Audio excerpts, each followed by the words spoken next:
I've been asked to talk about what does the future hold. I haven't got a crystal ball, so I don't know, is the bottom line of that.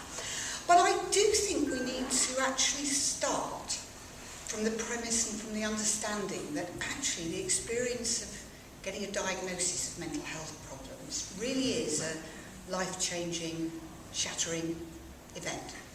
It's not just about any problems that you've got, but it's also about all that kind of the images that we have of people with mental health problems, isn't it? You've got a choice. It doesn't matter whether you look at the Daily Mail or the professional literature, you've got a choice. You can either be a mad axe murderer, or you can be a poor incompetent who can't look after themselves. I've always wondered which I'd prefer to be. I have to say, I tend to err on the mad axe murderer side. Never mind, don't believe that.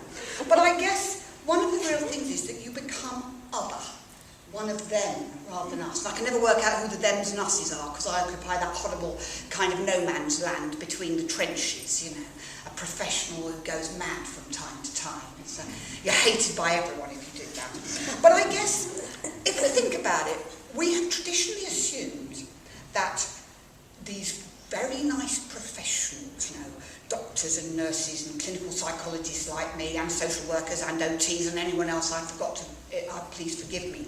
But we assume that we go to the experts and get fixed. And there's this kind of nice sort of notion, isn't there, that us professionals have got access to some special body of knowledge that can't be understood by mere plebs.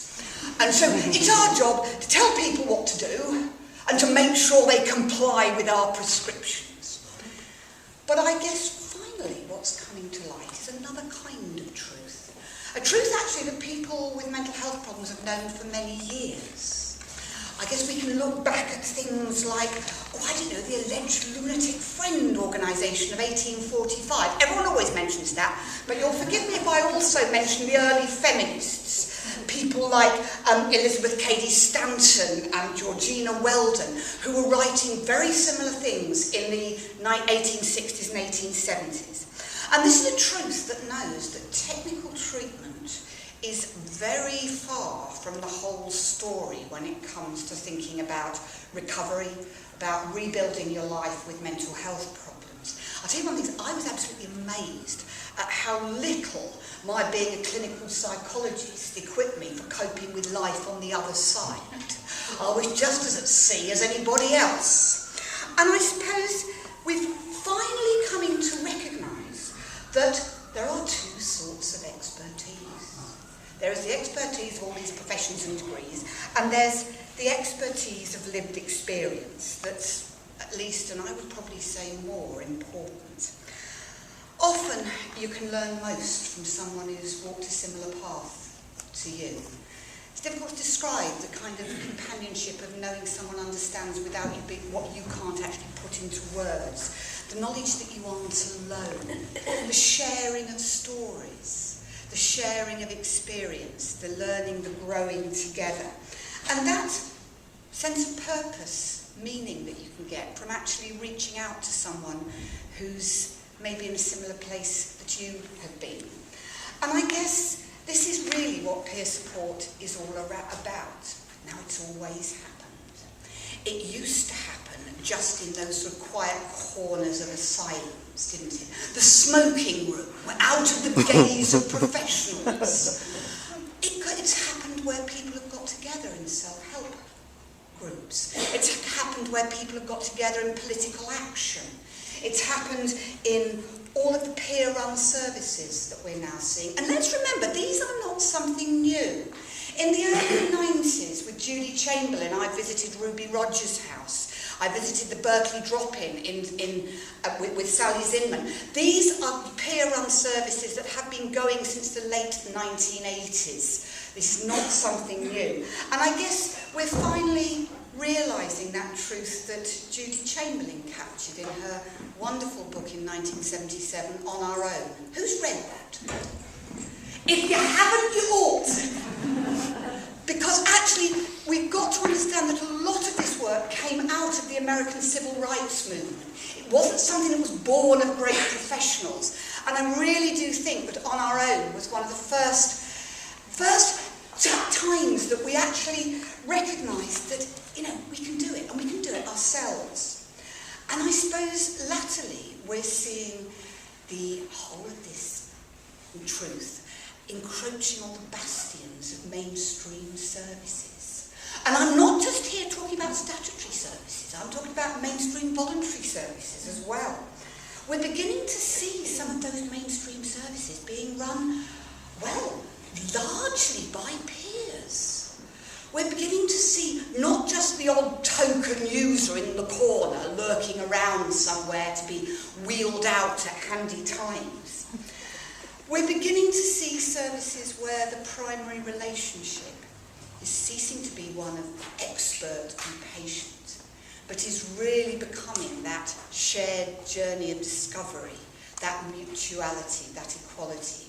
And I think this is really exciting because we know about the power of peer support to actually transform the lives of people who experience mental health problems, who have a diagnosis of mental health problems.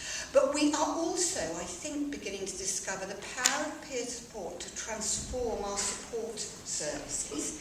And for me, this is equally important because let's be absolutely right. The majority of people who experience mental distress actually end up in one of the mainstream statutory or voluntary sector. We have to talk about voluntary now, not third sector.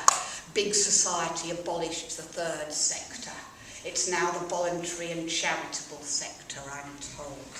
And I guess it really is showing its power to transform relationships between support services and the people they serve.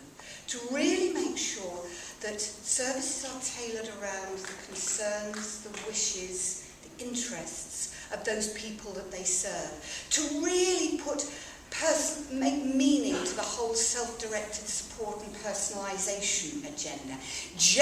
Moving beyond sort of old-fashioned involvement. I'm sorry, I was having a little go at David earlier. I think we've got to move beyond notions of involvement. They sort of reek of involving them in our services. Let's actually borrow from the disability world. Let's actually talk about co-production. Let's talk about co-production of understanding, co-creation of well-being. Let's actually talk about that real shared decision-making. And I think what we need to be doing is saying to professionals like me, hang on, we don't want you telling us what to do. You should be, as Churchill said of scientists, on tap, not on top. You may have some skills that might be useful to people some of the time, but as Mary O'Hagan said, why don't you regard us like hairdressers or plumbers or architects? People who may have some things that may be useful to someone sometime. And let's be right, I need my hairdresser dearly. I have no idea what colour my hair would be these days without the roots getting done once a month. But she doesn't run my life. I tell her what I want. Every now and then she'll say, Rachel, you can't do that with your sort of hair. If I don't like it, I go somewhere else. It's a very different relationship. And I guess one of the loveliest things I saw in the early 90s was a lovely outreach team in Portland, Oregon, entirely peer run. And they had hired a psychiatrist to work 2 mornings a week. A lovely kind of reversal of the usual power relationships. I think peer support has a central and transformational role in making sure that the support we offer is really focused on helping people to rebuild their lives, find that new sense of self and meaning and purpose in life. And I don't think we should always assume it's going to be easy. You see, we've got these professions, and one of the things that it means is that, hang on, maybe professions don't have a monopoly on expertise. I was taught when I was at the Institute of Psychiatry that I was an expert. Hang on a minute, maybe we aren't. Maybe we've got to accept that we don't know all the answers, that people may say thanks but no thanks. We've also got to understand that we've got to ask just exactly how many mental health professionals do you need to run a mental health service? Sacrilege, I realise that.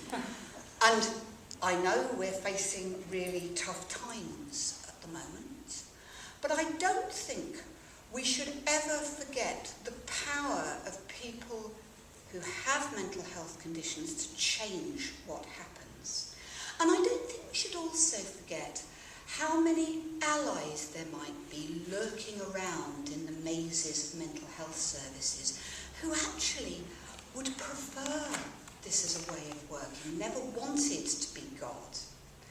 We are facing tough times, and tough times are going to cause us problems. But my maxim would be never waste a crisis. I'd take you back to the last big change that happened in services. We did not close the old asylums out of some grand act of altruism. We closed them because we couldn't afford them. It was kind of an unholy alliance between fiscal conservatives and therapeutic radicals. I think we can use the current crisis to ask those difficult questions.